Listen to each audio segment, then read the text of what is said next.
Good afternoon, Cigar View 167, the La Aurora Maduro in a Belicoso size. So it's about a 6-inch 50 ring gauge. Nice kind of pyramid shape there. Really interesting cigar. So for those of you that don't know, La Aurora is a Dominican brand. They're really, if there is the Dominican brand, they are the Dominican brand. They're the first, right? They're the first factory in the Dominican. They're quintessentially Dominican Republic. They're the old guys. They're the old players, but they don't really have a giant market in the U.S., at least not that I've ever seen. I mean, I don't think I've gone to many cigar stores that carry them at all, which is a shame because they actually do make good cigars. This holds the distinction of being, I think, the tightest rolled cigar that I've maybe ever smoked. But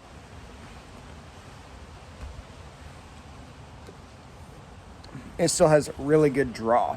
So despite being a tightly rolled cigar, it's drawing well, it's burning evenly. It's a nice cigar. It does have really dark chocolate notes, and I mean like really dark chocolate notes. If I was to categorize this cigar in 2 words, it would be honestly bitter, chocolate, well, that's 2 words, and I guess the other word would be cedar. So I'm getting chocolate and cedar. Bitter, chocolate, and cedar.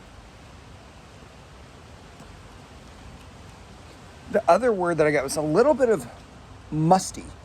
Almost. So when I was a kid, there was a skating rink near my house that always smelled, like the carpet, probably hadn't been washed since the 60s, just a little bit grungy. And that cigar had a little bit of that smell initially when I started smoking it, which sounds bad, but it really isn't a bad thing. I actually kind of always liked that smell. Probably one of the reasons why I went there a lot. But it's a good cigar. I always evaluate how does it burn, how does it draw, how does it taste, and then somewhat construction. It burns well. It draws well.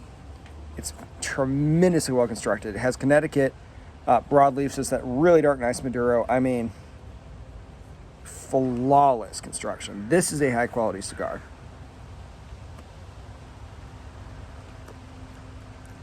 And from a taste, really, it's just that really dark, bitter chocolate. Last night, we actually were eating chocolate that was like, 90% cacao or however you say it. This is very similar tasting to that, in my opinion, which again isn't a bad thing if you like that type of cigar. It's not really my favorite, but I like it. Would I buy this cigar? I did not buy this cigar. Actually, a friend of mine, Raphael, down at the Hard Rock, gave a bunch of these to me because he's an awesome guy who's my sommelier. And I didn't pay anything for them. I'm not 100% sure what they cost. But if I was to buy this in the U.S., my price point, honestly, for this cigar, because it's lasting a long time, great construction, I'd say $8, $9. And that's internet price, right? Obviously, in a cigar store, this might be $10 or $11. So yeah, guys, that's it. I would actually go with the recommend on this cigar. I don't necessarily think it would be a super strong recommend, but I would certainly recommend the cigar. I would go with the buy rating on it. I do like it. And shout out to Raphael who got me these cigars. I do really like it. Thank you so much. As always, thank you so much for watching my videos. And again, that cigar review, 167, the La Aurora Maduro in a Belicoso size.